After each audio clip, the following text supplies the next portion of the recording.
Attention, please. Eastern Airlines Flight 19, now ready for departure. Welcome aboard the Walt Disney World Express Monorail. Now, ladies and gentlemen, we're entering the vacation kingdom of the world. There's enough land here to hold all the ideas and plans we could possibly imagine.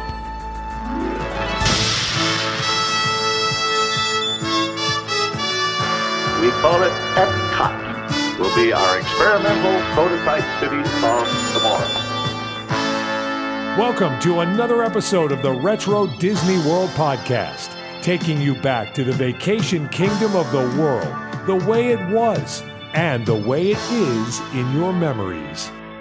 All right, welcome everybody to episode 19 of the Retro Disney World Podcast. This episode is titled The Deluge. We'll be taking you back to the Living Seas Pavilion in Epcot Center in the early to mid-1990s. As always, I'm your host, Todd McCartney, and sitting in with me tonight, as usual, is Deichi Kujar. Hey, Todd, how you doing? Good, good. Mr. Brian P. Miles. Greetings from Philadelphia, the birthplace of our nation's independence. How's it going tonight, Brian? Outstanding. There we go. Everybody's in a great mood. And Hal Bauer is coming direct from Florida. How are you tonight, Hal? Aloha, doing well. Excellent. I got a special drink for tonight. Since we're doing the Living Seas, yeah. I'm drinking water. You know,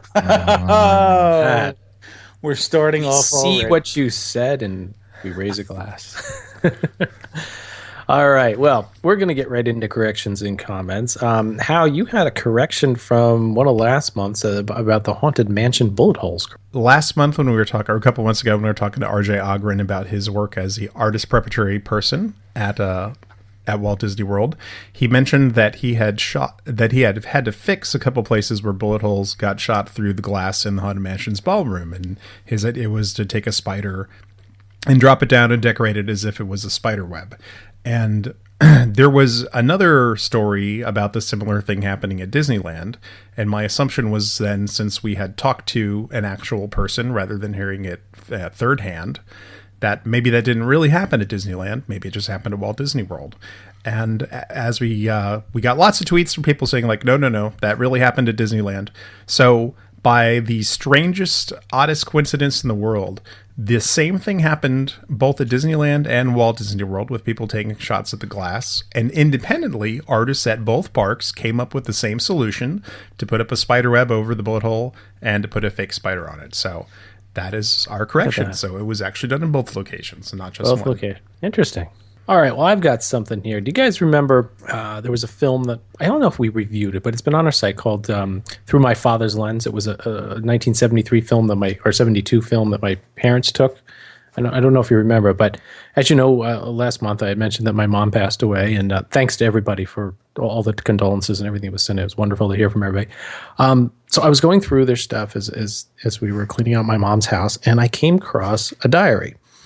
And this diary is dated September 11th, 1972. And it's kind of interesting here because it lends interesting information regarding the destruction and recreation of the Tomorrowland Speedway. So apparently they ate in the hospitality house on the town square, and then they were off. So I'm reading directly my mom's words here. So, of course, Disney World is fantastic. They're still building it on, and it'll be something within the next 6 to 7 years. To our disappointment, many things were closed, like the Sky Ride, the Jungle Cruise, and other attractions such as the Canoe Ride. In fact, one ride, the Grand Prix, was ripped up and gone. So I think this obviously gives us a good date of when they were doing that. This was September 11th, 1972. Another little note here, we can't wait to see the future city, which they must have seen the preview for Epcot or something. We ate lunch in Fantasyland and dinner in the Crystal Palace. They left in the last bus out at 7 p.m. and they were really tired. So attractions recommended: Country Bear Jamboree, in parentheses, hysterical; Haunted House, amazing; If You Had Wings, America the Beautiful, 20,000 Leagues Under the Sea. These were our favorite, though we recommend everything. We missed only a few things. Too bad we didn't have another day, as we do have tickets for it. Oh well, we'll be back. And dinner cost them $4.50, according to this. 52 cents on park maps. Those are some very detailed notes. Yeah, at least now we know where you got your penchant for writing guidebooks, Tom. Exactly. Your mom was blogging before there was blogging. The blog, yeah, I've got it. And this is on page 22 of this thing. If it gives you any indication of what we're looking at. But the most expensive thing on their daily list, photo developing at $8.52. So, yeah.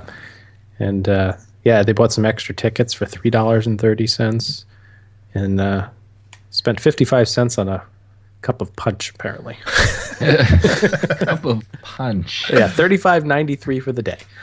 Cup of punch while you wear your I cotton hope that jumper. was from the Sunshine Tree Terrace, one of those brilliant citrus punches that I they hope used so. to sell back then. Yeah. They don't have that now? No. Back in those days, there was an entire menu developed from park opening until around the mid '80s. Very creative uses of citrus. You can read all about it in Michael Crawford's book, The Progress City Primer. Right. Ah, yes, I got that. There's a whole chapter on that on the menu at the Sunshine Tree Terrace and the way they incorporated that Florida citrus growers sponsorship into the Love parks. citrus. Yeah. So why don't we move on to viewer mail? JT, you ran out to the mailbag. We've got quite a bit this month. A couple things that we even were able to take care of some mysteries for some of our listeners too, right? Yeah, Todd, I got some good stuff this month, actually. And, being gone, it was cool to kind of catch up and read the stuff because I wasn't here. We should welcome you back. Yeah, You're You're back. the guys. I feel a little rusty. So Mike Forrester, he gave us a picture from the mid 80s, and just to let you know, I was 5 then. If we're keeping up, you guys mentioned my age a million times on the last podcast. It's all right, little fella. I know. They went on what they think is an Osceola class side wheeler. Is that true? Is that what he was on? Yes. Yep. Yes. Hal Okay. confirmed that for him. Yes. Okay. He remembers going on an evening cocktail cruise from the Contemporary, and he ordered his first Mai Tai on the cruise. And this is not to be confused with the Bill Court cruise, right? That's correct. That's All right. Both natives send me regular trips to Disney. No pictures, though. So this photo he thought was pretty significant and definitely a pretty cool snap, I think. Do you guys agree? Yes. Yeah. How you confirmed you knew exactly when you saw it that it certainly was the side wheeler. So it is probably one of the rarest pictures I've seen because there's very few pictures of people on the inside of the thing. Tons of people took pictures of the outside of it, but very few inside. But I was able to match up the the scroll work on the windows to confirm that it was that, because from the outside you can see there's this sort of pattern in the woodwork on the outside that you can see through the windows there. So bam, that was it. He got it. And Hal went so far as to tell him, pull some info on the actual booze cruises that they used to run in the evening and what was served and how much it costs. And it was kind of neat. Yeah. Very There you cool. go. Well, that was from Mike. Thanks, Mike, for the nice picture and email. Second message I got, another email, was from a guy named Aaron Davis. He had a sweet memory here. I thought it was really cool. He said back in 86 or 88, he was at Epcot with his parents getting the Mickey Mouse ice cream bar. And he says to this day, his mom claims that the ice cream vendor worker was Michael Jackson wearing some fake facial hair. All right. I know, right? I thought that was crazy because Michael Jackson did do weird stuff like this. I mean, he did a lot of weird stuff, but I heard he would disguise, walk in public just because he could not go in public without being mobbed. So I don't know if there's any. Wasn't there a story about him dressing up as a character at one point too and going Really? into the parks? Yeah, I think. Really? Yeah. There was a story. Go ahead. I was going to say, someone said a story about him in a wax museum. Just standing there. There was some wax museum in Buena Park or something. And there was a statue of him, and then he would substitute himself for the statue, and then when someone would come up, he'd jump out at him. Arnold Oh, okay. Schwarzenegger did that when they announced the new Terminator movie a year ago. And he goes to this wax. There's video of it. He goes to this wax museum and poses in the Terminator outfit. And then when people walk up, he leans down and scares the crap out of them. So, yeah, I mean, I don't know. Michael Jackson did spend some time in the Disney parks. You'd see the Seven Dwarfs running around his house. I mean, he was a big Disney fan, and the light tunnel, the whole deal. So, I mean, this could be possible. He spent a lot of time there. Yeah, It's Epcot very especially. When I'm sure he had clout and pull too. Yeah, when I was in high school back in 86, I graduated in 86 and I lived in Orlando. Around 85, I think right before Captain EO came out there. One of my classmates mentioned that she saw him at one of the resort hotels there, just doing stuff.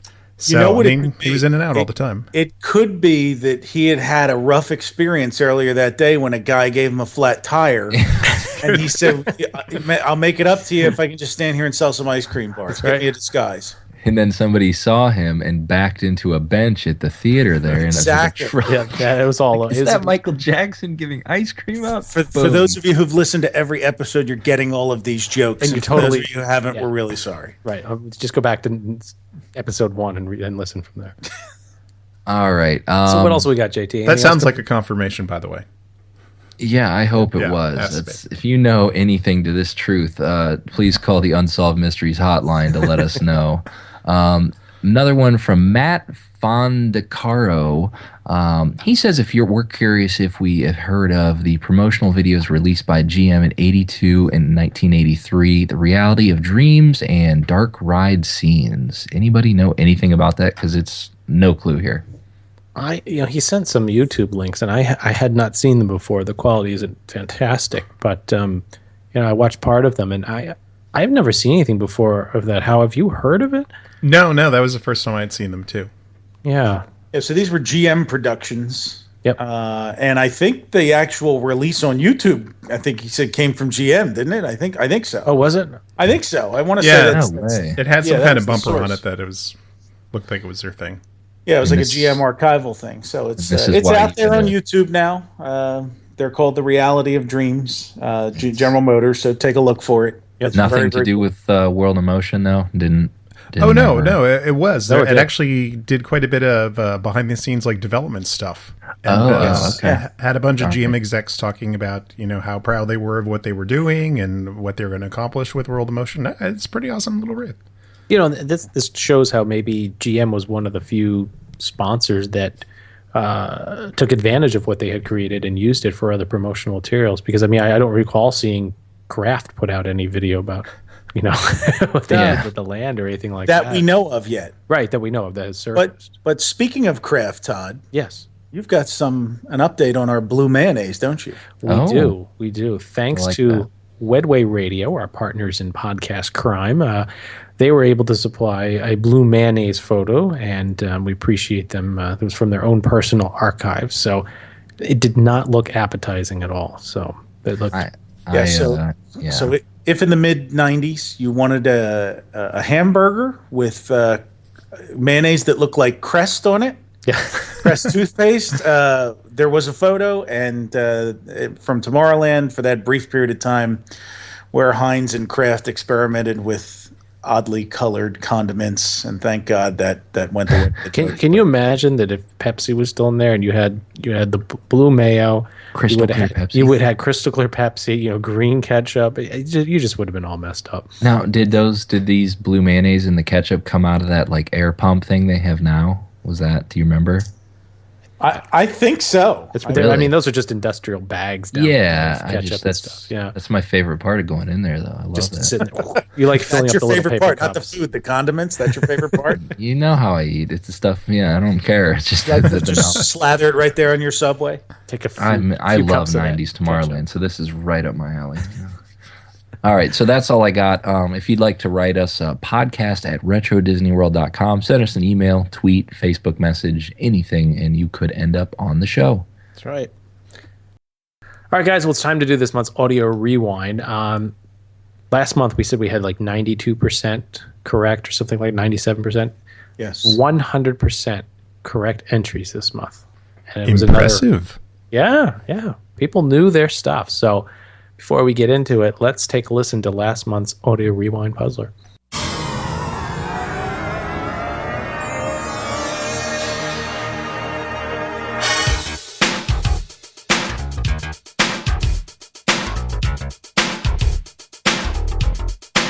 All right. Did any of you guys not know it?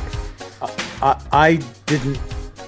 I figured out what it was, but not from having any familiarity with it from the attraction. Okay. But it sounded a lot like the kind of music I'd hear if I was buying an ice cream bar from an odd man outside the Journey into Imagination. Okay, the answer to this month's audio rewind is the exit music to Captain EO, Another Part of Me by Michael Jackson. Well, we do have a winner this month. It is Brian Blake. Congratulations to you. You are winning the... Yeah, we've got the Pirates of the Caribbean mug from the late 80s. I don't. Did we actually finally figure out a date on that? I know we created a Twitter We storm actually got late 70s, I think. Late is when we 70s, ended okay. up with it. Yeah. All right. So it's pretty cool. We're going to get that out to you, Brian, along with some other stickers and stuff. Now, this month we have a prize. Brian, you've got it, right? I do. They're a matching pair of drinking vessels this month. Yeah, look at this. We're continuing on with the hydration theme. Yes, because we want you to be hydrated. And what these are is back before things were genericized, each resort and park used to have these mugs that they would sell, and you would buy them, and you got free refills for life from the soda machines. I have a matching pair of them that say Disney's All-Star Resorts on them, but they are exclusively a movie theme. So these would have been sold, and they have two different handles. One has a red handle, and one has a black handle. Which one is more rare? We don't know. We don't know, but that's why we're sending them both to the winner this month. Yep. You may display them, possibly turn them into a flower pot, award them on some other podcast if you don't like them. Give them to Uncle Bernie because you never know what to get him for Christmas. Can you still get the free refills in them? Well, the theory is people report, and I've never seen it firsthand, but report if you go back to the resorts and say, hey, I bought these. When I bought them, they said it was free refills for life. 9 times out of 10, the parks will, or the resort will say, all right, you got us, How do they activate them then on the? They don't. What they usually do, my understanding is they give you a small RFID cup to be able to fill them. But I don't know if any of that's true. So don't say I heard it on a podcast. So I can come over here and drink all the soda I want. I didn't say that. Brian's going to receive a bill for I'm going to cease and desist from Disney's lawyers. I did not say that. I was answering a question that was asked by either Howard or JT. And it's not even healthy. Don't drink that much soda, kids. Oh, they have go seltzer. They have all kinds. Yeah, you can get seltzer from there. Actually, the seltzer you don't need the RFID for. So there you go. All right, so we need a puzzler for that. Let's take a listen to this month's puzzler.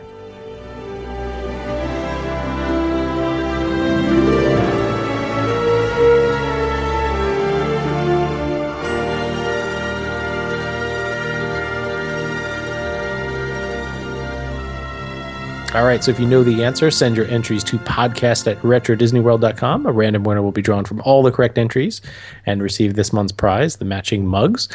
Please submit your entries on or before June 13th, 2016, and all entries will be entered into the big prize drawing on December 2016 for the prize pot. What do we have in the prize pot so far? Right now, my list is, I needed a new piece of paper. We have an Orange Bird yo-yo, a World of Motion brochure, a golf resort golf bag tag, Epcot salt and pepper shakers, a Disney World glass candy dish. And are we adding a new item, or am I missing the one from last week? I believe from Howe's Basement Land of Treasures, he's got something else to add. Well, this month I have something that I probably picked up at a Disneyana convention sometime in the 90s. It's some photocopied pages of a thing called the Tomorrowland Handbook. Now, this was apparently some kind of training manual that was put together in '71 to try to teach people what Tomorrowland was all about. That tells you about the Tomorrowland story, and it's got all kinds of interesting facts about things that are in Tomorrowland. For example, it's got a beautiful section on, I know, our favorite restaurant in Tomorrowland, because we couldn't eat at those fancy places like those Oscar Mayer places that you went to, Todd. So we have some fascinating info about the Tomorrowland Terrace, which they said will be the largest fast food operation at Walt Disney World, which features a broilmation machine with a new conveyor system capable of cooking 3,000 hamburger patties per hour. Can you imagine there's just one person on one side putting them in, another person scooping them out on the That's other. true. That's like the I Love Lucy thing with the chocolates, right? Yeah, turn up the broilmation. The broilmation. So it's got some great info. Got some stuff about what they're going to do in 1972 when they add the People Mover sponsored by Goodyear, which didn't happen. and the Tomorrowland Railway Station, which didn't happen. So there's some pretty insightful stuff here. Yeah. All right. So Brian and I were on another podcast this month. We were on the George and Tony Entertainment Show, and we want to give a shout out and a thank you to them for having us on. But we syndicated their show as episode 18.5 here on the Retro Disney World podcast. So take a listen to that. But George and Tony have decided that they'd like to give away an additional prize this month. So they are giving away 3 George and Tony Entertainment Show T-shirts for all those listeners that write in and then can properly identify the correct answer to this. If you listen towards the end of the show of George and Tony, episode it's 18.5 on our podcast, they put a song on at the very end. If you identify that song, write into podcast@retrodisneyworld.com, title it the George and Tony Entertainment Show entry, and we will pick 3 random winners for those that correctly identify it to be chosen to receive one of the T-shirts. So we've got the big prize pack, we've got our stuff, we've got 3 T-shirts to give away. It's a good month for listening. A lot of stuff out there. So we must love our listeners. We do. They love us. We have to, yeah. All right. So with that said, let's move on. Partnerships between people and the land around the world. At the Living Seas, presented by United Technologies, you can descend via hydrolator to Seabase Alpha and navigate the largest, most spectacular coral reef environment ever created by man. And we are now going to descend to the depths of the living seas. And Hal's going to give us a little history lesson first, though, a little bit about where the living seas came from. And I'll tell you guys, this is one of the episodes I've been waiting to do. And I think by the time all of us did the research, we never realized how much was going on there and how much there is to talk about. So, and thank you, listeners, for choosing this topic. That's right. Yes, so, yes. Thank you for reminding me, Brian. Let's play. So last month we put it out for our listeners to choose whether they wanted to hear the land, Communicore, or the living seas.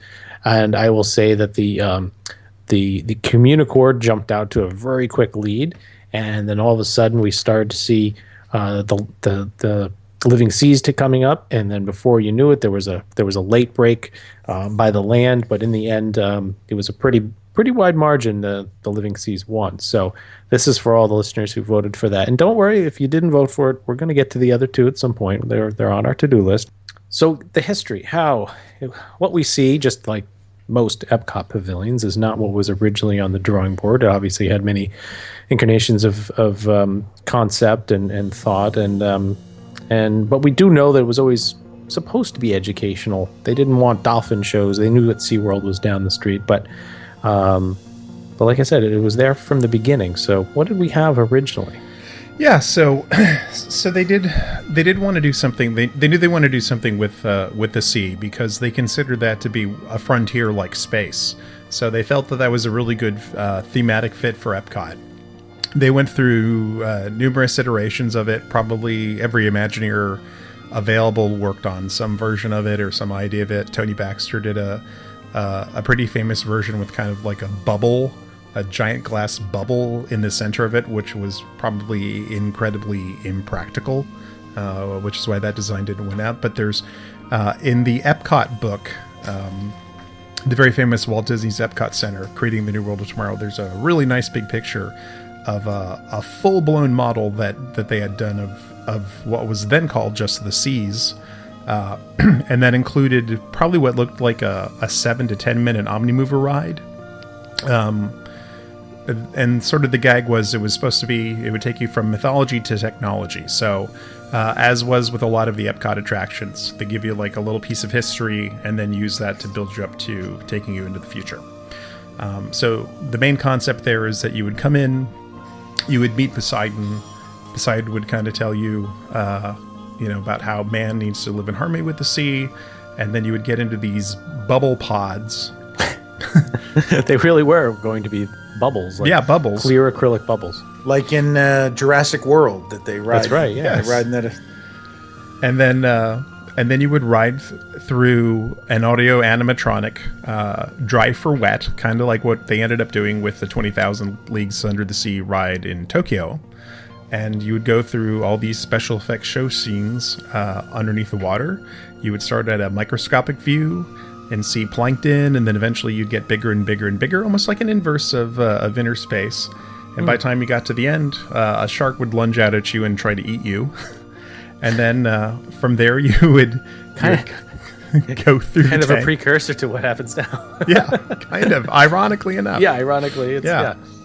And then you would come out from there into the coral reef area, and then into the futuristic sea base of 2030.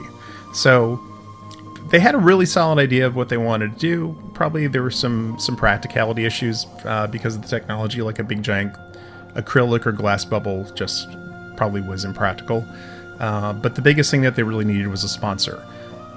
They had planned on opening it in 82 with the rest of Epcot, couldn't do it. Finally decided in 84 they were going to go ahead and try to open it without a sponsor. They had just pretty much given up on that. And then finally, as they were getting ready to try to go sponsorless, United Technologies came forward. Now, my question for a long time was like, well, why United Technologies? And I remember going on the Living Seas and noticing that the hydrolators had a Notice elevator, like sticker or imprint on the door. So I thought, oh, that must be the thing. It's like they were probably doing business with Otis Elevator, and then to just manage to like trick them into becoming a sponsor for it. But as it turned out, the reason that United Technologies ended up sponsoring it is because their CEO, a guy by the name of Harry Gray, he just wanted to be part of the Disney fraternity. He thought the other companies like GM and Kraft and AT&T were all big names, and he wanted his company to be just like those company, and he wanted a seat at that table. So even though it wasn't a household name, that's the interesting thing about it. So they don't make consumer products. They make things like Pratt & Whitney jet engines, Sikorsky helicopters. They make air conditioning systems. They do all kinds of technology stuff, but they don't do any technology in the ocean, which was really why they couldn't find a sponsor in the first place. There really wasn't any company that was making money from the ocean, except maybe like the Gordon's Fishermen or something. I guess they didn't think about going after them. They should have had the Navy sponsor it. Oh. They could have actually. And they ended up that having a lot of involvement by the Navy and people in the development process. But so this guy, Harry Gray, just got behind it 100%, and he said, "We're all about technology. This is about technology, so we think it's a good fit for us." So they finally got their sponsor. There's an Imagineer by the name of Tim Delaney, who was coming off doing tons of renderings for a bunch of different projects at Epcot. He had designed Starcade, and actually started as a graphic designer illustrator with them, but ended up working on a whole bunch of stuff for the pitch concepts. And he was really interested in doing undersea stuff, and he had done a bunch of transportation renderings at his time in school. So he attached himself to the project and started doing paintings and concept renderings. And if you see these renderings, I mean, they're a dead-on ringer for what was actually built. Right. So he was working on that stuff, and at the same time, there was a guy by the name of Kim Murphy, KYM, who started as a teenager at SeaWorld and kind of worked himself up in the aquarium section of that out in San Diego. Worked there for 10 years, worked his way into like public relations and television, and left SeaWorld. Apparently this guy's like a real old school pitchman, so he could basically sell anybody on anything. He ended up designing a 1 million gallon water tank that was built in Bermuda for shooting the 1977 movie The Deep with Nick Nolte, right? And awesome movie. Yeah, Jacqueline Bisset, which was written by the same author that did Jaws, so they expected that would be a huge blockbuster. So he actually designed this water tank for that, and as he was doing that, he thought, boy, I bet this would be a really great thing for Disney. So he actually approached Disney on the side as a consultant and said, hey, I think I know this way that you guys could build this thing. They ended up hiring him. That project wasn't ready, so he actually acted as project manager for the Land Pavilion, And then as Epcot was wrapping up in its first phase, he and Delaney got together and started working on all the design concepts with a bunch of consultants from the maritime industry and scientists, people from National Geographic, the Navy, like a whole bunch of consultants, put their heads together to try to come up with what this thing would look like. And sure enough, that's how we got the thing that was there today. And it was actually Kim Murphy who came up with the concept and the name for the hydrolator. They didn't know what it was, but they knew they wanted to do that, so they grabbed that and went with it. So we're going to get to the hydrolators a little bit later, but the design of the building was really neat because, or it still is really neat because if you ever look at it from the top, it's got these swirling curves to it that almost resemble like what a seashell does or what the water can do to the sand. The building itself kind of has that color of the beach, color of sand and stuff. Yeah, it's supposed to be like a combination of a wave and a shell and some other sea elements. If you can't really appreciate it unless you look at it from the top too. Which is the funny thing. From the ground floor, you would never. It doesn't occur to you that that's. You kind of get the curve as you're going in, but let's talk a little bit of that. So from the outside, you have this commanding mural as you go in, and for those that are seeing it now, where it's the seas with Nemo, that it's partially left from the original mural, and the original was just amazing. It was it still is 30 feet high and about 100 feet long and had different levels of painted stucco.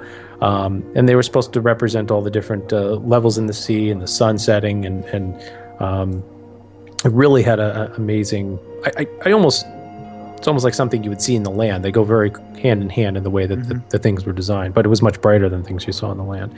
But that was just on the outside. And again, the curve, you would walk in and you would start taking this curve in just as you do now. Of course we can't discount the rocks out front with the splashing wave, which still splashes to this day, albeit it's got some seagulls sitting there. But at the time that was awesome. Just as a setup to walk up to this thing and suddenly have the water come spraying out of it as if a wave hit it seemingly out of nowhere. It used to scare you. Yeah. It sounded like a flushing toilet. I think I've got a sound clip of it. I'm going to insert it here. We'll take a listen.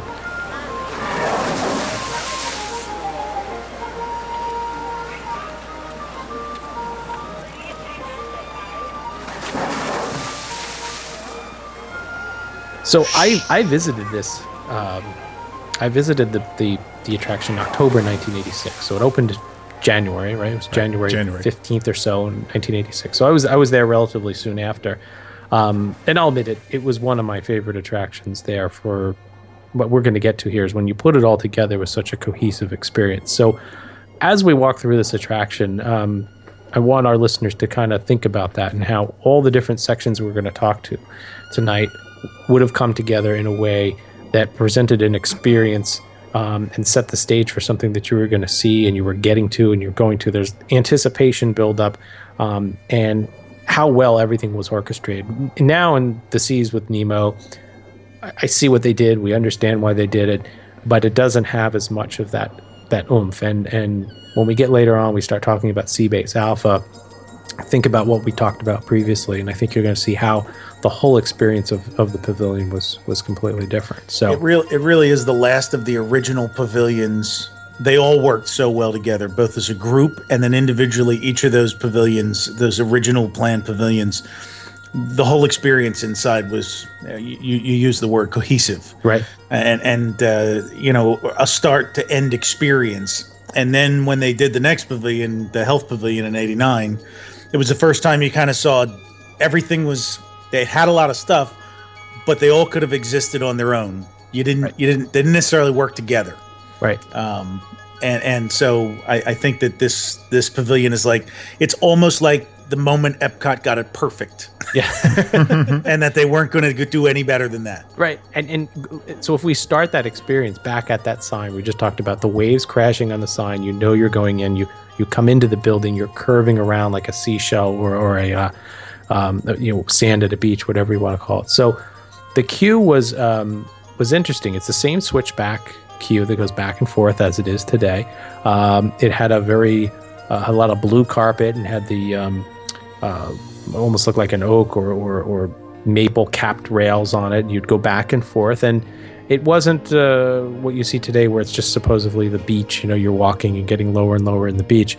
Back then it was at all different sites, pictures of sea exploration, and had different types of artifacts, and also I think some of them were, correct me if I'm wrong, how they were almost like printed on acetate, right, or hanging from lucite. Yeah, there were like big glass panels or some sort of stuff that they were attached to those panels.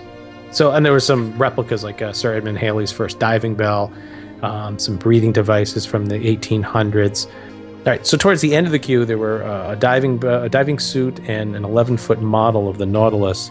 Now, legend has it that both were used in the films 20,000 Leagues Under the Sea, but Hal, you have some opposite, conflicting information?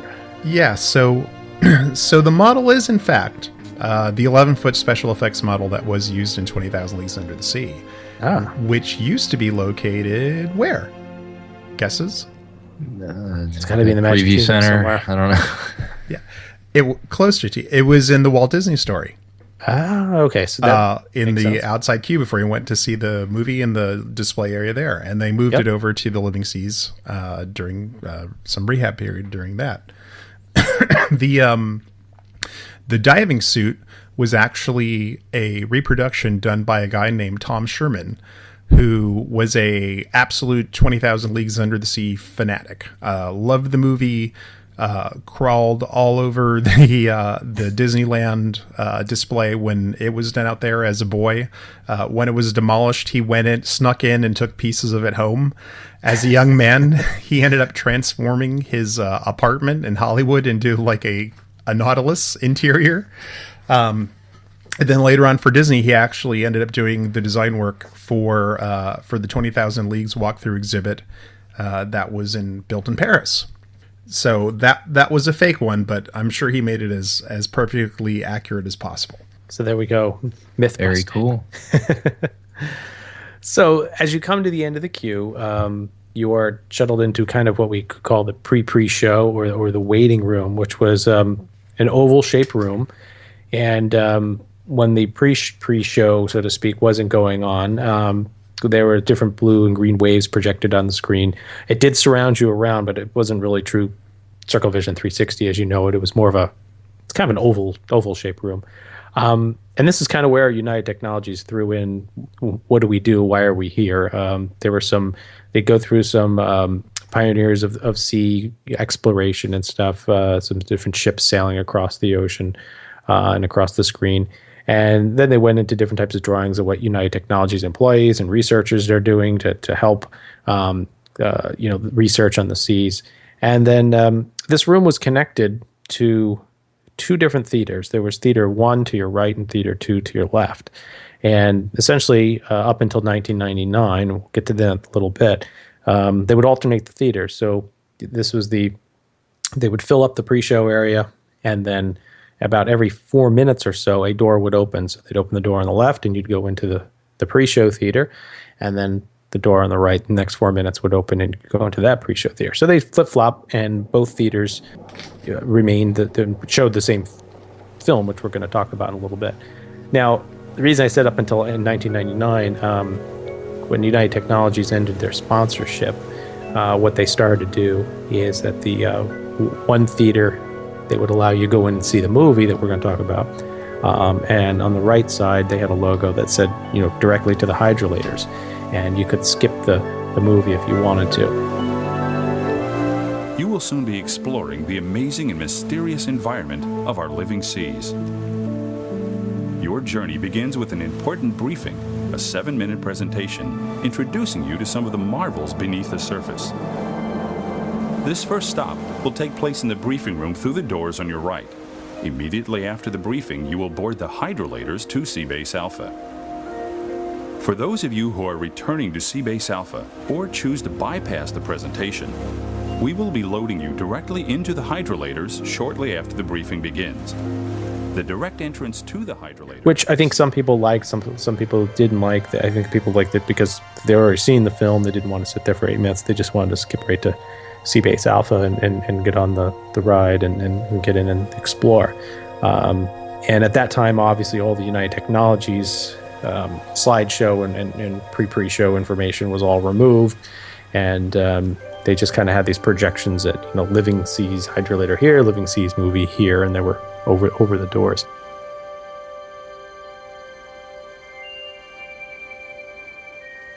Now that you've moved through the United Technologies pre-show, whatever you want to call it, we move into one of these two theaters here. We've got big, long blue benches, and a lot of people thought that you stood in this theater, but you did indeed sit down. I remember sitting there. And then, you know, a cast member would come in and introduce part of the attraction. Now, the film presented was called The Sea, and the narrator was Hope Alexander Willis, and she did a lot of TV spots. I didn't realize this. She was on the new WKRP in Cincinnati and played Lady Caroline in The Princess Diaries 1 and 2. A lot of other random one or two, you know, appearances as cameos on certain TV shows. But you can look her up on Internet Movie Database. The film was directed by Paul Gerber, and it runs shy of 8 minutes or so. But before we get into the content of it, I want to read what the St. Petersburg Evening Independent wrote about it on January 28th, 1986. So this is just after the pavilion opened. The sea is a real triumph, an artfully photographed and scripted depiction of the drawing of the seas, how we depend on them for survival, and how they drive the world's weather, and how there is much to learn.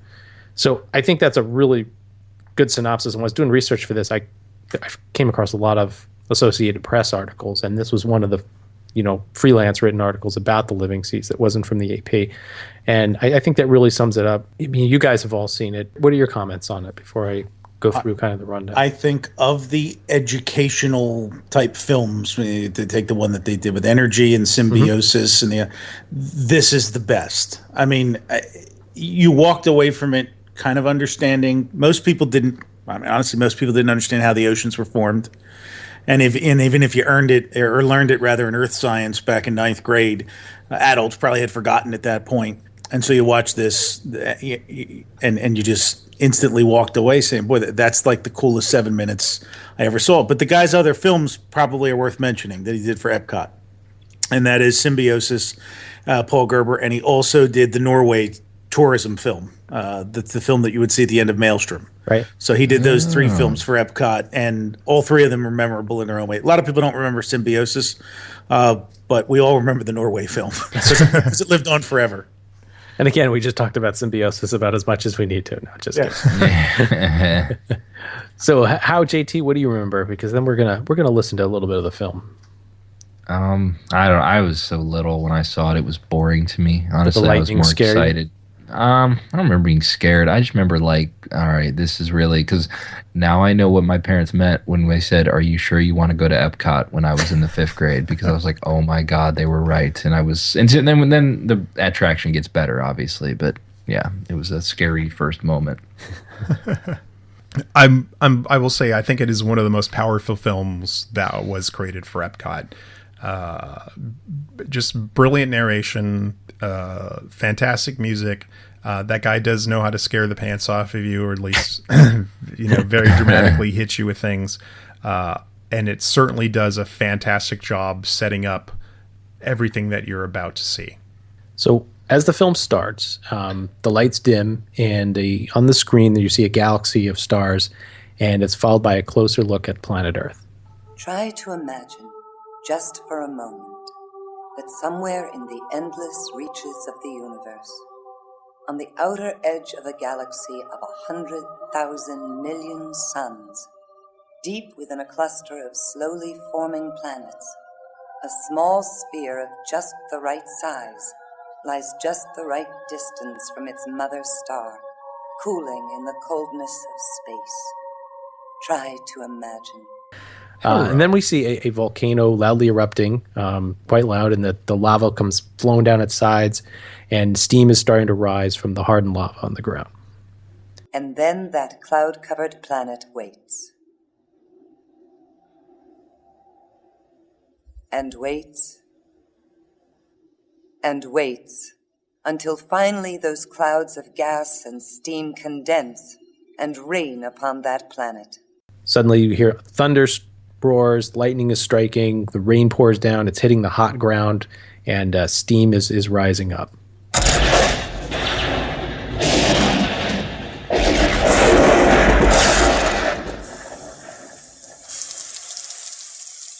rain upon that planet Earth.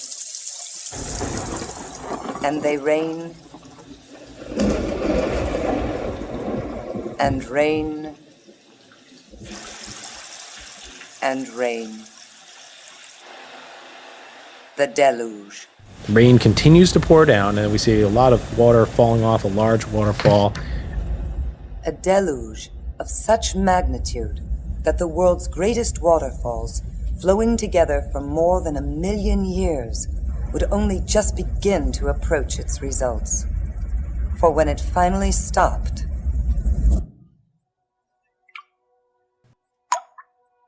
The water stops, a few drips fall into a puddle, and then the camera pans up to see the ocean with the sun setting in the background. the seas had been born. That to me, guys, that beginning sequence is probably the most impactful. And from there on, obviously, we go into the weather. I also think the exploration scene with the boop, boo, and every sonar ping, the lights come on and you see something and it fades away, and the lights come on and you see something and fade away. And they really go into what the seas can provide and the different research that's out there. And towards the end, I think is one of the most brilliant uses of early computer animation. We see a computer-generated sea base on the screen, and you fly through its doors. It's kind of a wireframe, actually. And you go down a hallway, and computer graphics kind of shot of these 3 doors and these 3 portals. And that wireframe then fades into actual footage of the hydrolators, which are just behind the doors that are about to open. I always loved that scene because it was just like it took you from fantasy and future to something that was right in front of you. And with that, the doors open. We welcome you to the living seas. We welcome you to Seabase Alpha. Seabase Alpha to surface control. All hydrolators pressurized. Prepare for boarding. 10-4 Seabase. Hydrolators now boarding for departure to Visitor Center at sub-level 5. We are now at the point, probably the most well-known portion of the Living Scenes Pavilion, and that's the hydrolators. So, how you want to give it a what were the hydrolators, huh? So the hydrolators, cool. The hydrolators did 2 things. One, it really solved that problem of guest flow, but 2, it's how do we give that immersive Disney experience that people really craved and take you out of the reality that you're in and put you into a completely different reality. Right. And the hydrolators were the gag that really did that. So if you're supposed to be under the sea and you walked in a flat door, like how do you just walk into an undersea sea base? Doesn't make any sense. So the hydrolators were a conceptual way to get people from the top floor of where you were to, what is it, like 150 or 160 feet below sea level or something? Yeah, I think that was the idea. Somewhere in there. So when you would walk into this room, you would see the 3 doors. You've heard the word hydrolator like mentioned several times, and there's kind of a rocky grotto with open water in front of all of them. So when those doors open up, you hear some little voiceover thing say about the hydrolators are active and ready to go, and these bubbles form in the water at the base of these things. So you have this feeling like they've ascended from the sea. The door opens up. You step inside. There are large windows on the sides with rocks and bubbles that you can see.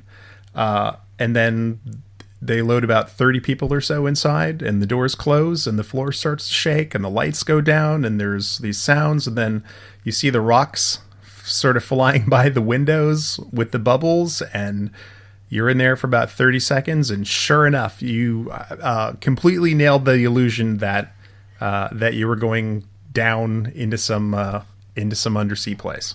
Control clear. 10-4 control. Seabase Alpha clear.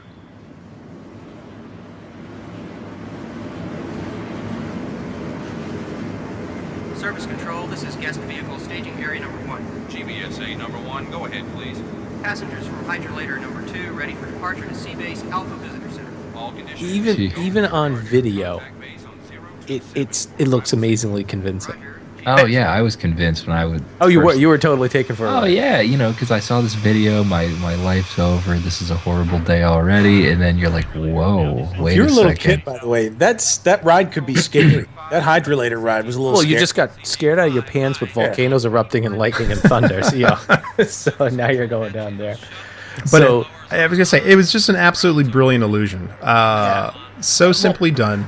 They're basically the floor shook a little bit too to add to the illusion, and we have to add that this waiting area was immaculately clean. It was blues and grays. It had that rubber texture floor with those little circular spots on it. Ladies and gentlemen, when the hydrolator doors have opened completely, take small children by the hand and watch your step as you board, and please move all the way into the hydrolator to allow room for... So how I think one of the other things that made the illusion work so well was on the side of the hydrolator in there. I think on all four corners there were these lights that showed you apparently what level you were on. You started at the surface level, and then the light would change to crew quarters, lab services, and your final destination was the observation level. And what was on the side? It looks like rocks. Like, was it just like on a conveyor? That's it exactly. That's exactly what it was. The rocks were on conveyor. They were synchronized with each other, and it was just kind of this. What's the type of rock that you see the lines in? Like sedimentary. Sedimentary. Yeah, where you saw these lines and these. And it was, there was water and bubbles. Yeah, that's right. Yeah, the bubbles did it because they increased.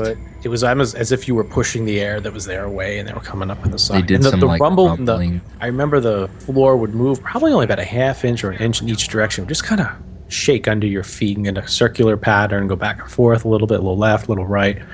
The whole thing together was totally immersive. Yeah, so, and it fooled everyone. I mean, I really legitimately fooled people. We made initial contact on seafloor below 2000. Neptune 1, we copy. Will 10-5 to lab services. Please hold present position until confirmation of report. 10-4 base. We'll hold present position. Now, we're going to bust another myth here too. There has been talk that there was a lawsuit because people's eardrums ruptured from the depth. Now, this is the rumor. Apparently, Marty Sklar, he said there's a story going around that somebody was going to sue Disney for damage to his eardrums because of the change in pressure when he went down in the hydrolator. And he goes, I can't wait for that one. So that was the first story of that ever coming out. And basically, he was just kind of joking. So the research that yesterdayland.com has done said there was no additional articles ever. The guy searched a database of legal documents and newspaper articles and couldn't come up with anything. So get off the hydrolators, and we're now in another queue. And again, to our listeners here, think about this. You've seen the sign, you've walked in, you went through history in the switchback, you saw a pre-show, you saw a movie. 7.5 minute pre-show. 7.5 minute pre-show, right. A couple walked in. You've now waited in line for the hydrolators. And now you see a sign that says now boarding to Seabase Alpha.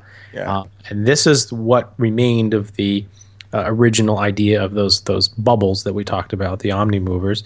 There's this nice orange sign blinking, and the sea cabs are pretty much your regular run-of-the-mill Omni Mover. You'll get it's a moving platform, just like many other Omni Mover rides, and the cast member there would direct you to what they call the sea cabs. Yes, and Todd, if you ask the cast member nicely, they might put you in a special sea cab. Which one's that? That would be the Roy's Sea Cabin. Well, I like that. That's good.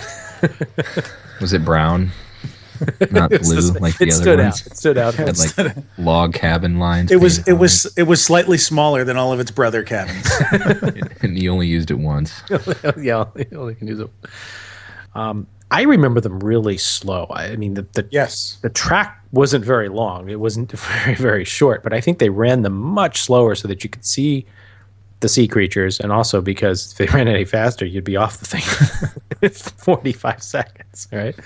But it took almost 5 minutes. So there was a moving walkway, and you'd get into your what they called the sea cab, and you would hear this audio of Commander Fulton. Ladies and gentlemen, this is Commander Fulton. On behalf of our crew, I'd like to welcome you to CA's Alpha. I hope your descent from the surface was enjoyable. Right now, on final approach to the visitor center, your sea cab is passing through part of our beautiful coral reef community. Commander Fulton, you have a call on line 1. 10-4. Commander Fulton comes in and out now and then. He has to take a phone call, and he comes back and tells you a little bit about what you're going to see. And this is where, I don't know if this is a myth but people probably think that the original Living Seas ride was longer than the Seas with Nemo, and that's actually incorrect. They expanded the track when they converted the attraction to the Seas with Nemo. In fact, the first portion of the ride now goes into where Theater 1 was. So the Theater 1 we talked about in the very beginning, where they showed, has been basically, that was all ripped out, and the track where you start to go in and see the different scenes at the beginning of Nemo are now in where Theater 1 was. And Theater 2, it was converted to Turtle Talk with Crush. So now, as those of you that have been on the Seas with Nemo, as you know, as soon as you load, the cars turn to the right and you go through and see the reef. Where's Nemo? There's a search for Dory and Marlin. You go through the jellyfish, the pretty lights, the anglerfish, and you come up to the encounter of Bruce. Where that encounter of Bruce is, and when you start to go into the EAC, that is essentially the beginning of the ride after you loaded in the original incarnation of the Omnimover track. So if you think about riding that attraction now, from the EAC directly to the end, it was the entire attraction. It's really into the center of the tank. You go around about 270 degrees, and you come back. And the thing to remember is that you had a full view. I mean, it was open at the top. There was nothing covered. It wasn't just one side. So you got the illusion that you were really at the bottom of the aquarium moving through it. Right. And there's sharks swimming around over top of you, and all. It was really Did neat. it go straight, like, you know how Nemo goes, like you're only facing one side? Did it like go like you were facing forward, like Haunted Mansion, for most of that ride? Or I believe the cars didn't even turn. They were always facing straight. Correct me if I'm wrong, Hal. That's the way correct. you were going? Yeah, they were always facing straight. So when you were going into the tunnel, so really what you think about this is two tunnels. It was one tunnel to get you into the center of the tank, and another to take you out. So when you went into the first tunnel, which is now where the EAC is, if you look to your left, you'd see the fish. If you look to the right, you'd see the fish, and if you looked above, you'd see the fish. Yeah. And actually today, when you go through the EAC and also other parts of the attraction, including Big Blue World, when you get up there, look up above you. And if you look up, there has been pieces of plywood and blackout tape and all sorts of other stuff that are actually on the inside there covering the tank that's still there. And if you know where to look when you're upstairs on the observation level, you look down and you can see that it's been blacked out. The blackout panels aren't perfect, and if you look in the right spots, you can see some of the blue color of the water and the lights above still shining through. It's really a shame that so much of the original ride has been blocked out. It irks me. I understand what they did and why they did it, but I don't really like that. So next time you're on it, look up during the EAC scene where you're supposedly going along with Crush there, and take a look up. There's a big difference too, though. Weren't these cars from the video I saw like no roof whatsoever? Like they were like fully open. They were open. They were open. So that changes everything too, because you have fully open sides, top, and then 3 windows to look through as well. Correct, and I believe, correct me if I'm wrong, I think they seated 4 to 5, right? Were they? I can't remember if they were The 2 old ones? Yeah. The sea cabs were like 2, maybe 3 if you squeezed a small child in between. Yeah, it was one row of seats. Oh, it was one row. Okay, I couldn't remember if it was 1 or 2. Yeah, it was one row of seats. Now, are they the same cars that have the clams attached to them, or did they totally Well, change JT, everything? if you go and look at your attraction vehicles poster that we got back from episode whatever, yeah, they're on there, and you can get a good look at them. But yeah, they were not. They did not have the shell on the back. No. Well, no, I know they didn't, but did they? When they added the shell, are we riding the original? No, that's a new ride vehicle. They needed much more because the track. If you look at the blueprints, I'm going to guess the track didn't double, but you probably added about, I don't know, another 70% of track, somewhere in there. So the amount of cars. Now, if you think about this from a visitor per hour perspective, too, right? When Disney converted to Seas with Nemo, they can certainly squeeze a lot more people on that ride. Sure. You've got a much better throughput of the attraction. So right, and it changed from a forward view to a side view. Side view, right, right. which is why. So when you're going through the AC tunnel, we said look up. If you could look behind you, that's all been blacked out too.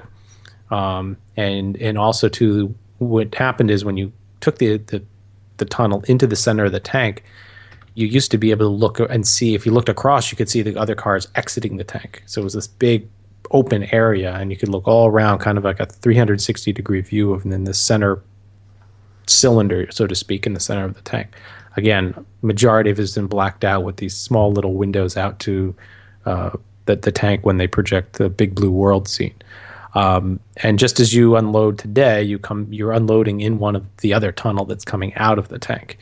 And the other thing to do is remember, they talk about the main tank. It is cut up into a couple different sections with metal grates. You can look for those, and that's pretty much so the sharks and the dolphins get along. But you can tell that when you're I don't know if you can tell anymore though, but you got to look carefully. All right, so as you exit and unload from the sea cabs, you are now in Sea Base Alpha, which is a supposedly supposed to be an underwater research facility, and you've been granted access to their visitor center. For those bunch of you muggles running around. Just keep them to the visitor center. Don't let them go behind the scenes. So for those of you that have not been there or have not visited the Seas with Nemo, it's basically about 2.5-story open area. It's hugely cavernous, and at the time it was painted in these fantastic whites and grays, accented by blues and oranges. Had fake docking bay doors and numbers on them and gray grates, and it really gave it looked exactly what every sci-fi movie would convince you that an undersea base would look like. Right. Doors and big tube of water in the middle. And, yes. I mean, it's just like, whoa, where am I? Like, it reminded me a little bit of the Star Tours, like boarding areas too. I think they shared some similarities in design feel there. And one of the similarities was the cast members wearing jumpsuits. That's right. That's right. Very official-looking jumpsuits. Yeah. They were part of the team, and you weren't. But correct me if I'm wrong. I mean, there was, the land, you take the land for what it was, but this was so immersive that you felt as if you were really, really there. And then the whole thing leading up to it and getting there, really, I think it was totally pulled off. Yeah, I mean, and the difficulty in the land, obviously, is you walk in and there's a food court in the center. I mean, it's very hard to immerse anybody when they're walking through the local mall food court. Yeah, kids on their field trip, like there. It's But this you had such build up to go, and you're like, oh my god, it's still happening, but I'm in the heart of the research center now. Right, and then you've got the opportunity to take the elevator or the escalator or the stairs up to the observation levels, and there's all these little circular rooms off to the side that had all of their own different things going on in them. And there were a total of I never even realized this, but there were different, what they called modules. There were 6 different modules, and each of these modules in these circular rooms were dedicated to different specific topics too. So we're going to talk about the tank though first, because JT's got some tank facts. So the Living Seas main tank, which we just talked about, you went through, but from the lower level, you went through it on the Omnimover in your sea cab. And also, if you went up to the second floor, you could go out and look into the main tank, and you would take another tunnel that would follow the path of the previous tunnel we talked about, and you could go into the center and walk in a 360-degree view of the water in there. So, JT, what do you got for us with the when I was looking through these, it just kind of, some of this, like, okay, they're just numbers, but when I give you some other little tidbits here, it really is crazy. 5.7 million gallons of water, which until 2005, I believe, was the largest, right?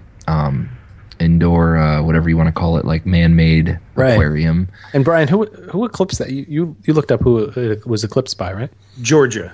The Georgia Aquarium back in 2005. I'm going to say that very unsure, but I think it's 2005. Didn't Disney have like a marketing thing with that? They did. Now you're going to see if I get it wrong. The world's 6th ocean? Yes. Yes, 6th? Yeah. Somebody's going to write in, well, technically it's the 7th. No. I think it was the 6th. The world's 6th ocean is what they called it when it opened. 203 feet diameter on the big one there, 27 feet deep. I thought this was interesting. For some reason, this seemed hot to me. 74 and 78 degrees between those two is the temperature. To me, I felt like it'd be much colder, but I don't know much about this sort of thing. So, well, judging that it is based on Caribbean, I know that the water temperature down there can get in the 80s. So that's probably, for that depth of water, that's probably about right. Mm-hmm. Okay. I thought this part was cool too. They actually, when they filled it originally, and I have a question for you guys, are more experts than me on this, but they filled it with fresh water to start, and then to make it salt water, they filled it with 27 truckloads of salt, 400 tons of magnesium chloride, and then 300 tons of magnesium sulfite. And then over 10 days, they mixed, they churned, they did all this stuff, and then it magically reached the correct mix in October of '85. Has it ever been emptied?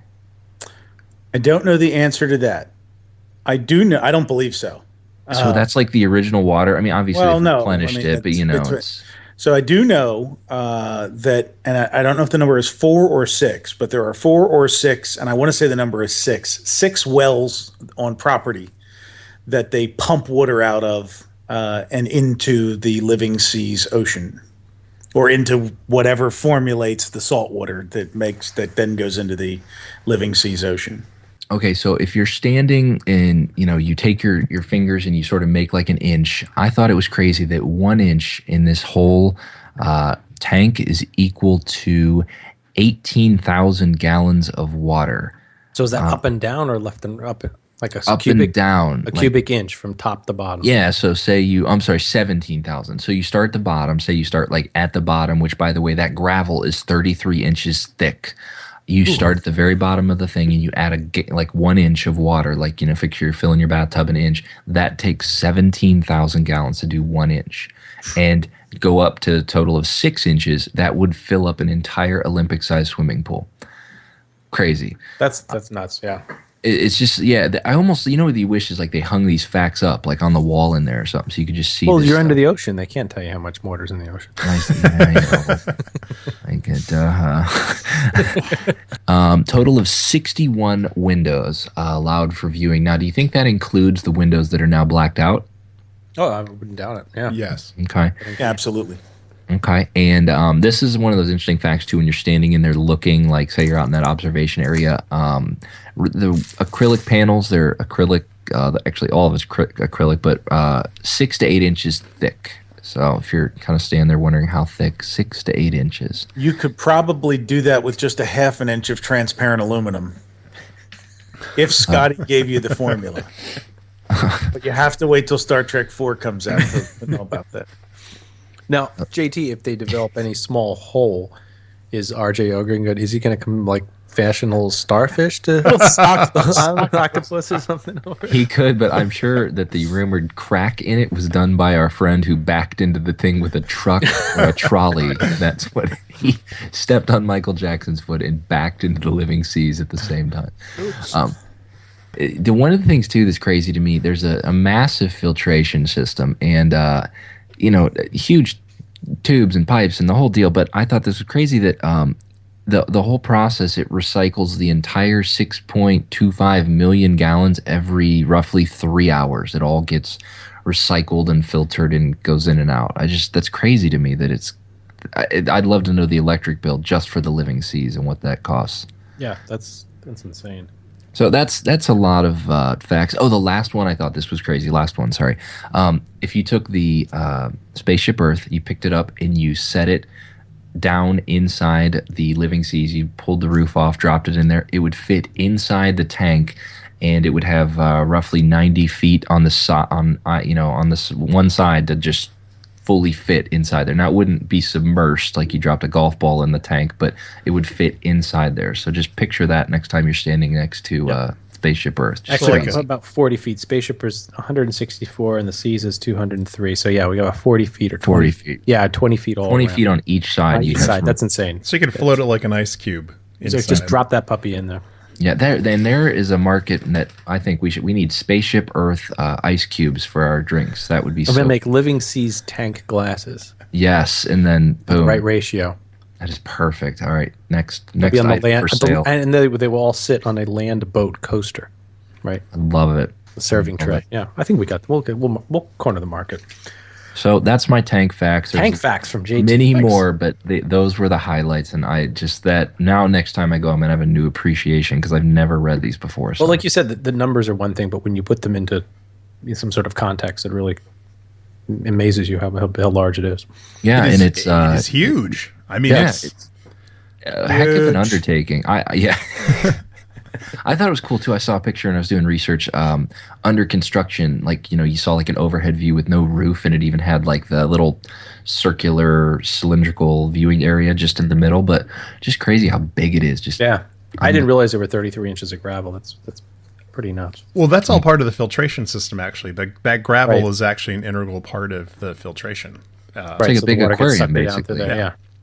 One of the things that just to like put this in perspective, so we talk about how Atlanta is now the biggest one, and this is the second biggest one. Like the third biggest one is only like 3 million gallons, and then the rest of the really super impressive ones throughout the world are usually about like 1 million to 1.5 million gallons. So this thing is still a beast comparatively. Yeah, and it's probably worth noting at this point that when it opened, it was so much more massive than anything else that existed. That even though there were aquariums around the country, San Diego, there were a ton of them in Florida. Baltimore had opened up 5 years before this one did. Nothing, absolutely nothing on the scale of this one. Right. So, and we've been concentrating on the tank here, but there were a lot of other things going on too in these other modules. So we're going to briefly kind of run through some of these modules, and there's a couple of them that I know JT's familiar with. I'm very familiar with, and I'm sure some of our listeners will remember them. So the first one was Ocean Ecosystems, and they had all sorts of kelp growing. I remember the kelp grew from the first floor to the second floor. I think it was growing all the way up. Kelp was huge at Epcot, wasn't it? It was between Horizons and this place. Kelp, seaweed, kelp. There was a predator tank that had groupers and barracudas. Speaking of groupers, I thought his name was Oscar, but remember in the main tank there was a huge grouper, and he used to come around and make his appearance every now and then. Yeah, I remember it was delicious. I remember my grandparents actually asking about it. I believe his name was Oscar. So if any listeners out there can confirm or deny that. A picture of Oscar, maybe tweet at us. Yeah. But there was photoplankton and zooplankton and all sorts of filter feeders in this area. And then we also had module 1B was underwater viewing of the manatees. So that was on the right-hand side because we also had the above ground. Okay, but if this is 1986, there are not manatees there. No, what was there, Hal? There were sea lions. Really? Sea lions and dolphins were the main attraction in 1986. Because they were doing scientific research for the dolphins. They were doing scientific research with hydrophones attached to computers to try to see if the computers could figure out what the dolphins were saying, so that we could actually communicate with dolphins. Now, is that for real? That is for real. So this wasn't like fake MGM studios, like where they're pretending. Were they doing real research here? Like, yes, they were doing real. One of the main ideas in of this futuristic thing was to have dolphins and sea lions as companions to human divers actually working together in this 21st century space. And they had real research that they were doing, trying to like break down the communication barrier between dolphins and humans, which seems absolutely crazy to us, but it was since a computer was new and could process audio, they thought maybe they could crack the nut. I'm going to talk about what we did when I went to the top of the tank years ago under the DEEP program. And it was similar, not as crazy, but I'll explain what we did back then when we went up there. So, all right, so interesting tidbit, sea lions as well. Module 1C was the Earth system. This had a small little kind of theater in it with an animated video. There was samples showing us about the Earth's core, anatomy of the sea, and the sea-based link terminals were there, which were how you may know them better than I don't recall them. Yeah, I'll tell you that that film, it was called The Animated Atlas of the World, and it was actually a great 7.5 minute fully animated piece back when Disney was doing a ton of animation. In fact, I tried to track down some info today, and that might have been jobbed out, and I may have a line to someone who worked on it, so I'm going to keep working to do that. Are the same forces that created this planet over the last 4.5 billion years still at work today? Are they perhaps still driving, moving and changing the planet we live on? Though we may not always see or feel these changes... I do. Atlas? Yo! What's the matter? You seem a bit shaky. Hey, you think it's easy carrying the weight of the world around on your shoulders? The narrator on that was a guy that you may remember from the TV show Bewitched, who played Dr. Bombay. Oh, really? Yeah. Amazing. Bernard Fox is his name. Bernard Fox. And Atlas was played by the show writer and director, a guy by the name of Mike West, who was also the voice of G24T in Star Tours. And now you may frequently see him on YouTube and other places pitching the King Kong ride, because he now works for Universal Creative, and he's one of the creative directors there.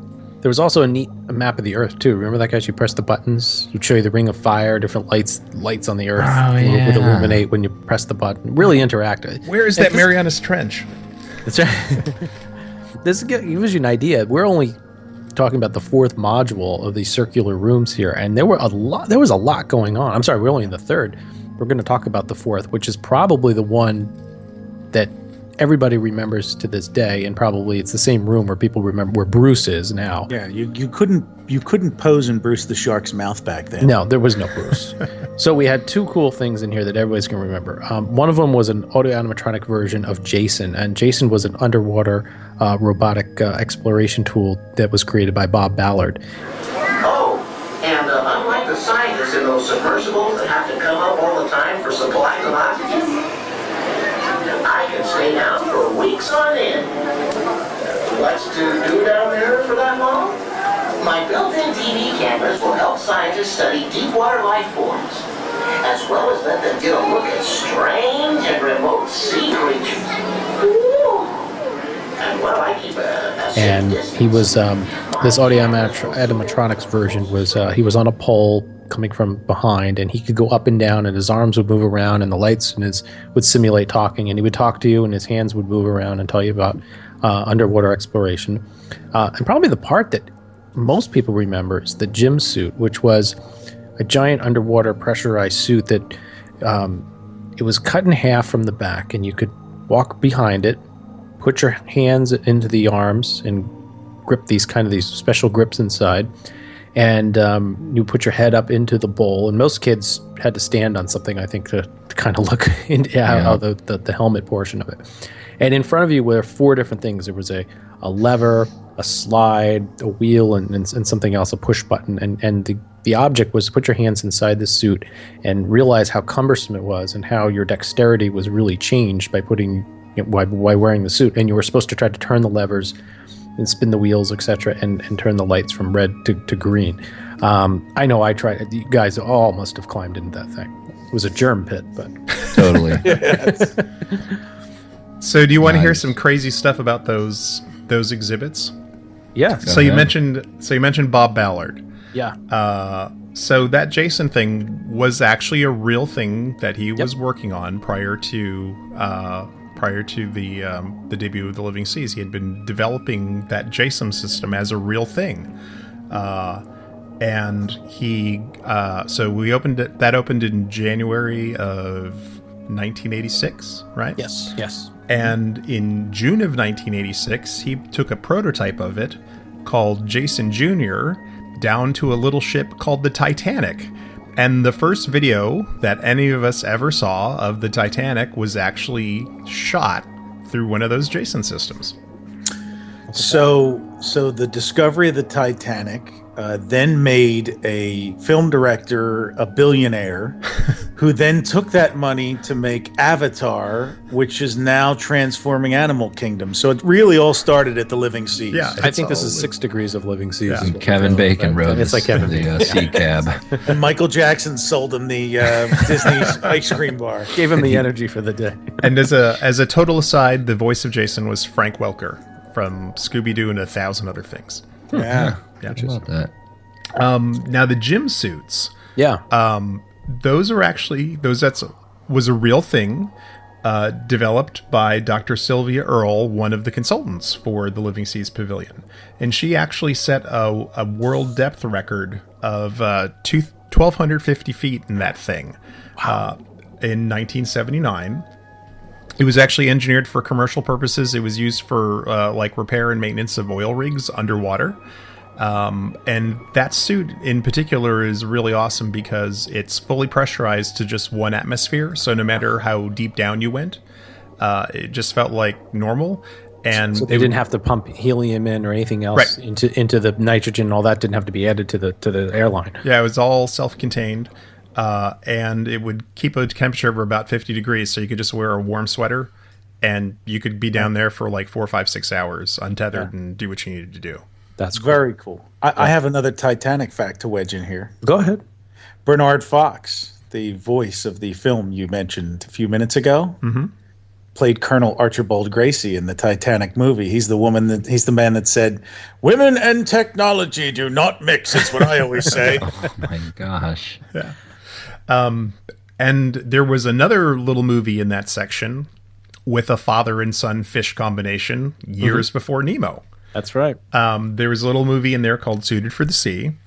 Another animated thing. A little short film that would explain the evolution of the diving suit. And there was a great little section where they talk about heliox and avoiding the bends, where a diver actually dies and gets like the little lily that he holds up and like sinks down to the bottom in like that classic fashion. My favorite part. And there was a catchy song in there called The Nitrogen Boogie that was written by George Wilkins and Scott Hennessy, who wrote all the music for Kitchen Cabaret. Oh, wow. And that was sung by B.J. Ward, who was also the voice of the diving instructor in Sea Castle on Horizons and on the Load and Unload Belts and a couple other places in there. So there's a bunch of little connections. Look at that. It's pretty cool. So I want to tell people what things are now. So if they're imagining what we've walked through. Everything now is a gift shop.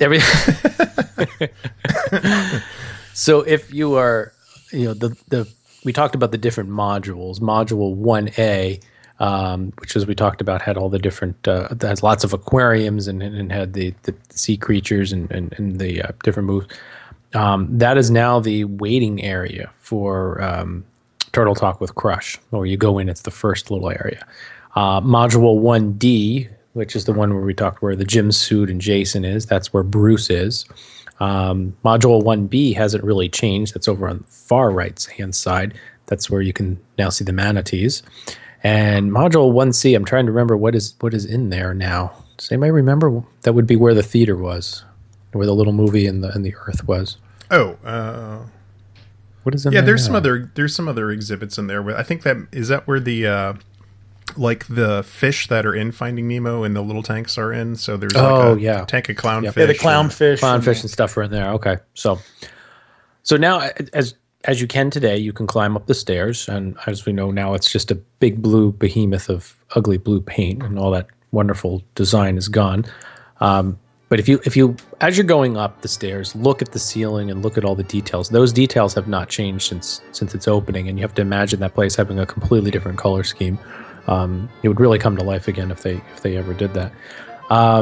So when you go up to level 2, your options are a little more limited, but you can go over to 2A, which is, remember we talked about the kelp. Now the kelp is coming up through the floor and it's growing all the way up to level 2. They've got underwater farming. There's marine biologists would be there to talk about questions. There were some more sea-based link terminals. There were sea-based challenge terminals. So you ask you questions and press the letter or the answer. And somewhere there was a touch tank. I can't remember where that was, but there was a touch tank. I don't know if it was on the top floor or the bottom floor. In Module 2B, you'd walk over and was the top side of the of the manatees or the sea lions back then. Now, how many have ever been up to level 3? Not I. Not I. Okay, so I don't even know there was a level 3. I think you were up there, Todd. I was up there. I went up there in 1986. They had something called DEEP, which was Dolphin Exploration and Education Program. It was 3 hours. I think we paid about $45 to go up there. You had to be older than 16. Now, what's interesting is how you mentioned the research that they were doing prior, with dolphins when it first started. They were, quote unquote, still doing research, but it was different. They had this, what they called the dolphin keyboard setup.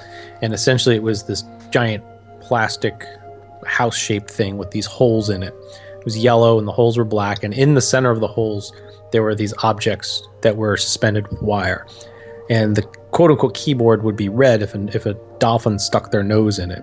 There were sensors. So they would say, go find me the ball, and certain objects in there weren't what they really were. So if you asked for a herring, it may have been a sand dollar, and because they didn't want them to have associations with shapes and stuff, so they could change it out and change the keyboard.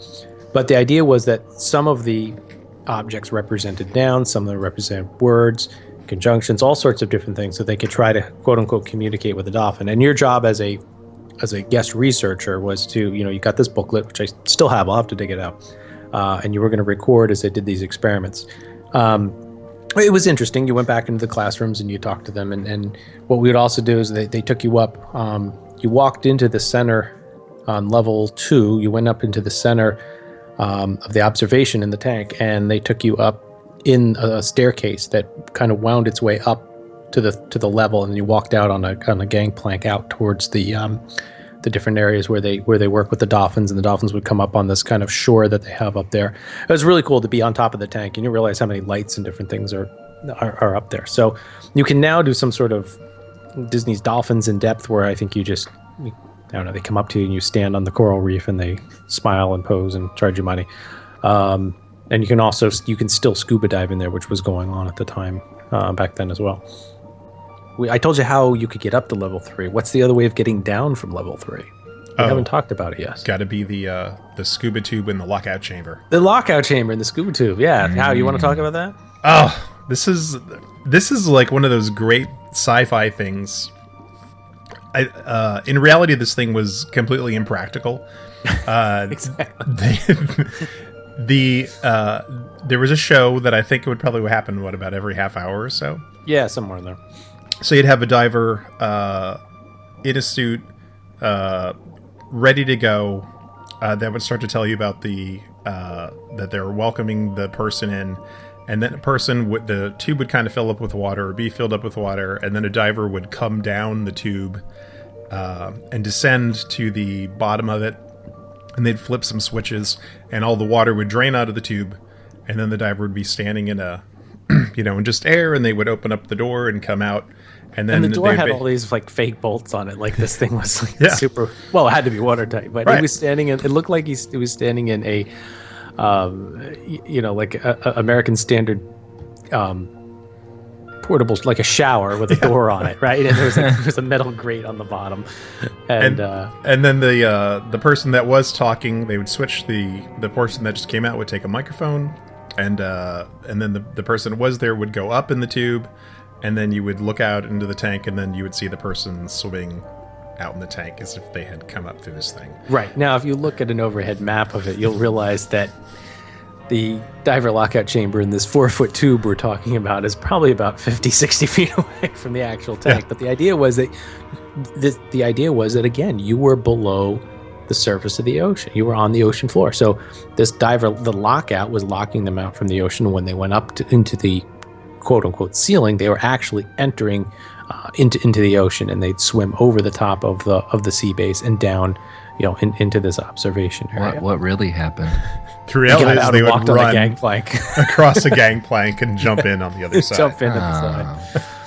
There's a number of different, I don't want to call them zero entry, but I guess you could. There are areas up there where the water kind of sloshes up into an area where the divers can easily get in. So, but all right, now before we get to some of the other features of the Living Seas that are in another portion of the building, it's time to leave the actual pavilion now. But don't forget, we are underwater, so we have to follow over the signs to the sea base exit. And there's 3 hydrolator doors, because don't forget, if you go down, you've got to come back up. And there was the sign, which again, adding to the experience that you were somewhere else, was the Living Seas exit to Epcot Center, because you weren't in Epcot, you went down to a research facility, so you want to go back out to Epcot, I hope, right? And bless them for doing this, because how many rides today have some kind of opening thing where you're part of an elaborate story and you go on the ride, but then when you're done, you just step off the ride into a gift shop and there's no thought to that process of bringing you back. So exactly, nicely done, gentlemen. Yep. And once the doors would open, you'd move into a hydrolator. Now these hydrolators were different. They were larger. Apparently, according to some stuff that I've read, we'll have to check on that. They didn't have windows, and the trip back to the surface went much quicker. It wasn't nearly as long. I don't believe the floor shook either. Now the floor did shake there too. Oh, it did shake there. Okay. Yeah, and there was instead of the side windows, there was a different gag. The portal, yeah, in the top. Mm-hmm.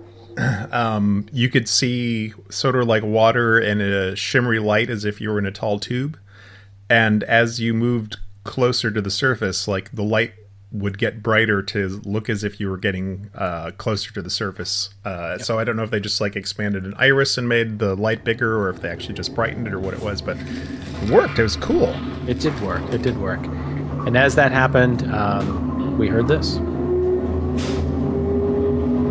Thank you for visiting Sea Base Alpha and exploring the wonders of the living seas. Please come back and visit us again soon. There's always something new and exciting for you to discover here at Sea Base Alpha. So yeah, and I guess the other option too was that if you didn't want to, there was always a door right next to it. You could totally blow the effect completely out of the water, pun intended. All right, so there's more to the Living Seas though than just this. Stuffed on the right-hand side, way back in an area that, as Brian says, why would you put it back there? You can't even tell it's there. Was and it still is, the Coral Reef Restaurant. Now, Brian, I know you've got information on it. You love. I've eaten there many times. I think it's a great spot. There's also some VIP stuff back there. But what have you got on this? Yeah, the Living Seas is, as you alluded to, I call it the restaurant you can't find unless you're looking for it.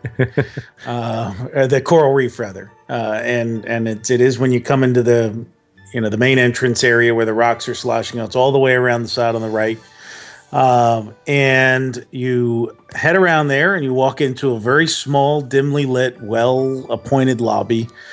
With all the traditional blue hues of blue ocean colors, and there's someone there to greet you at the desk, and you tell them you're there to be seated, and they bring you into a 3-tiered dining room, and the 3 tiers are there so that you can get a good look at the aquarium, which there is a full wall of aquarium glass that takes up one side of the restaurant.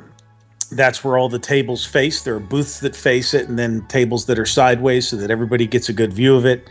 And in the olden days, Todd actually has, last year at RetroCon, we displayed, there was a booklet that they would give you, a little paper handout, where you could identify the actual fish in the aquarium. And it was like a fish finder sheet that would tell you some of the fish to look for in the aquarium. Now, is that so you could pick out your dinner? Well, that is one of the ironies, is that it happens a lot in seafood restaurants. You're at an aquarium, and half of the menu is seafood, because you're looking out at the lovely oceanic life, thinking that's delicious. It's kind of like going to a zoo and them offering you elephant and lion and panda bear for lunch, if you know. But yeah, so you can sit there, and so the restaurant has always been a kind of moderate not necessarily upscale, but not cheap either. So it's kind of moderate plus, I would say. And they have some interesting menu offerings. I remember when we went there in 2003, I believe it was. My father got they had piranha on the menu. Very cool. Yeah. Well, that's the first place. It's served a little more frequently now, but that's the first place I ever had barramundi. Oh yeah, that's barramundi was on the menu there probably about 10 years ago when I went, and now I see it on menus more frequently. But back then I had not seen it before. So anyway, what is barramundi? Sorry, it's Australian. It's an Australian fish. Yeah. Okay. It's a white fish. I mean, it's that's the ground floor, and it's a fairly popular restaurant. They're open for lunch and dinner. And it's usually not too hard to get a reservation there. Not as compared to some of the other places, because it is the only non-character sit-down restaurant in Future World. Because you have the Garden Grill next door at the Land that has the sit-down character meals, but it's the only one that the sit-down restaurant that doesn't have characters in Future World. So it's an attraction from that standpoint in the aquarium, but I've never really had a hard time finding a spot in there as compared to, say, something like Le Cellier, which is very difficult to get a spot in. I think it's a great restaurant. I always try to go there. I really enjoy it. Yeah, I do too. And so so if you look at the glass, I mean, obviously having been in the other part of the attraction, you know that the aquarium can be viewed from two different levels. There's the second floor and the first floor. The same is true of the restaurant. So tucked around on the side when you walk into that lobby, there's also an elevator there. And the elevator, if the cast member, if you tell them you were there back when the pavilion opened in 1986, that elevator took you up to the second level, which is where United Technologies VIP sponsor lounge and conference center was.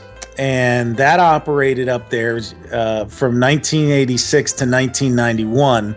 And then when the recession hit in 1991, United Technologies was looking to cut costs, so they ceased sponsorship of the actual lounge. So even though they continued to sponsor the pavilion for another 5 or 6 years, the actual lounge became Disney's to kind of do with as they saw fit.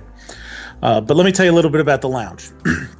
So on this lounge, you walk in, and it is it's actually, because it's right over the same footprint as the Coral Reef. If you're in the Coral Reef, you get a sense of what the lounge looks like, except the lounge is a lot richer. There's like mahogany wood and some accents like that, but very, very dark inside, so that you get good views of the full wall into the aquarium.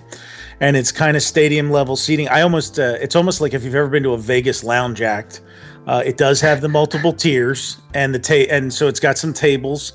And the back tier, where in the Coral Reef restaurant, the third level would normally be the top set of tables. There, they leave it open so that they can set up buffets. And so the space is rented today. You can rent it if you wanted to have a wedding or some kind of reception there. It isn't cheap, but it is one of Epcot's unique venues that you can do that. A lot of times they include it on the Undiscovered Future World Tour. So if you ever take that, they generally take you to one of the lounges that doesn't have a corporate sponsor. But since I think only does Mission Space even have a sponsor anymore? Siemens. Yeah, HP.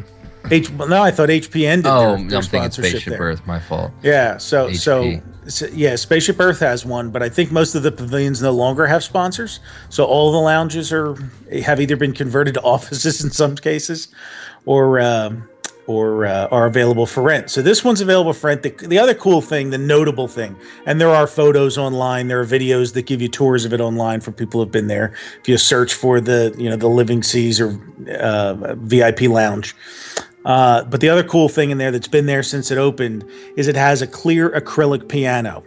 So long before Steve Jobs and Apple came up with the translucent iPhone or iMac or Crystal Pepsi Crystal Pepsi, long before all that, this acrylic translucent piano, full upright piano, a grand piano actually, sits up there in that lounge. And so if you're really creative and you plan an event there, you'll get a professional piano player to come in and tickle those ivories up. So there it is. There's your brief mention of both the Coral Reef Restaurant and the second floor lounge. Yeah. So apparently when they did that, they spared no expense to like build out that lounge. They pumped like tons of money into that because that was going to be a showpiece. And in fact, the president that I mentioned, what's his name? Sorry, he went all John Hammond on it. Yeah, pretty much. Harry Gray, his office, which is now listed as a small conference room, had a window where you could push a button and it would kind of like open up and change, and you could see the tank behind it.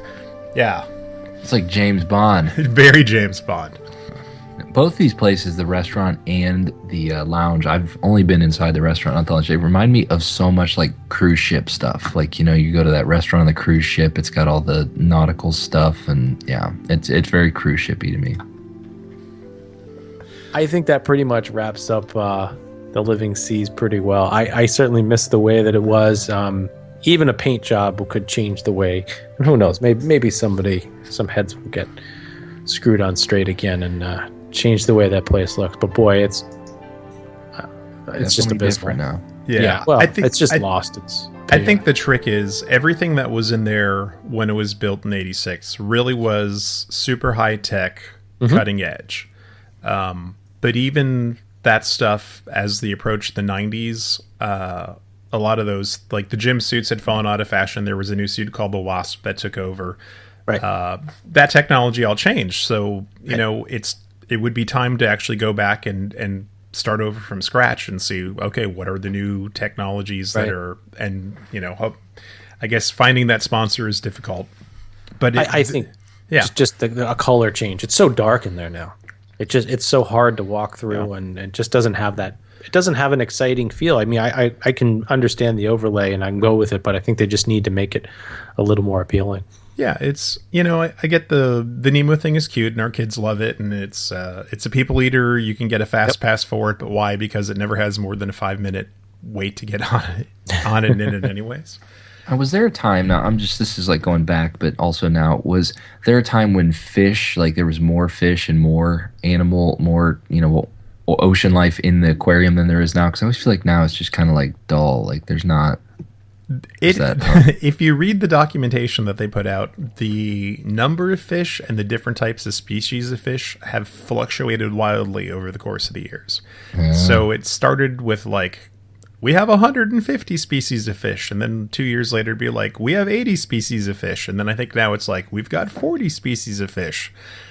And excuse me. And I think it's really hard to keep fish. Walk out there, say, "There's Marvin. He's our fish." Yeah. I think it's really hard to keep fish alive in a giant aquarium. And they did all kinds of stuff like the coral. Like there's a lot of fish that eat off of coral. Well, the coral aren't real. They were developed by a company, I think, in Chicago, and they're artificial. So then they had to come up with like some pellet system there where they could put pellets on the coral and then have the fish eat the pellets. So I think it's really, really hard to do that. Sure. I think that aquarium thing is really difficult, which is probably why there's not one of these in every city that's even more gigantic than that. So, opening day was the glass cleaner than it is now, because I feel like they need to get in there with some Windex or something. It's just blurry. They have to clean that. Apparently, they used to clean it all the time. That was like one of the job functions of the people that work there on the inside in the suits, was to go clean the windows quite often. Okay.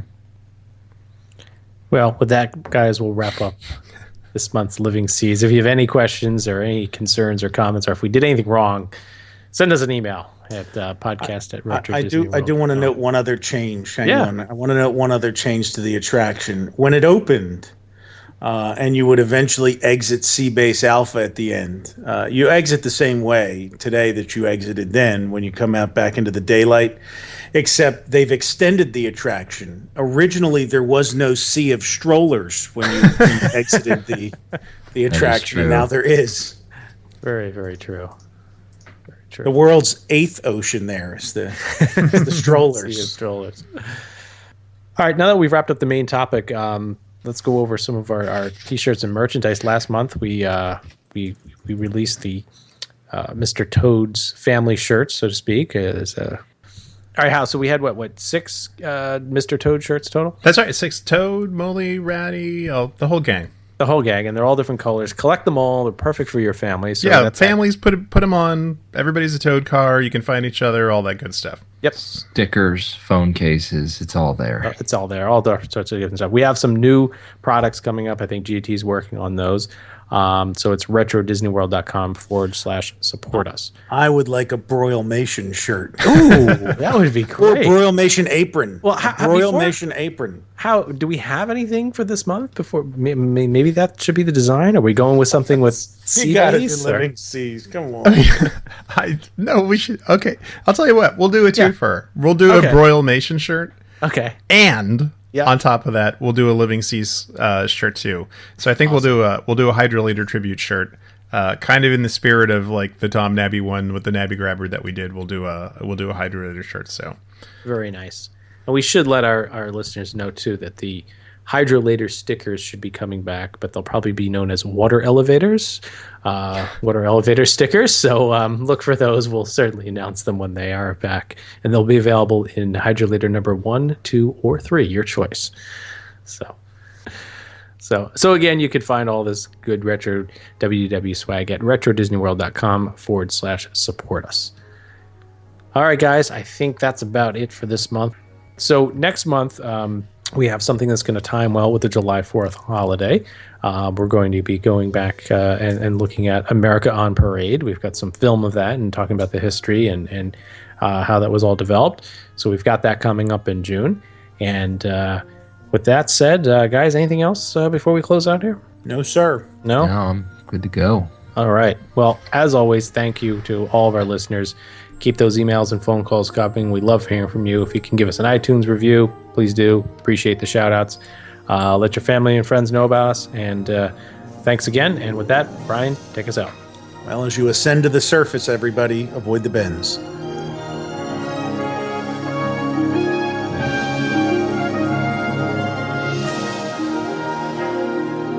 Follow Todd McCartney and Retro Disney World on Twitter and Instagram at RetroWDW.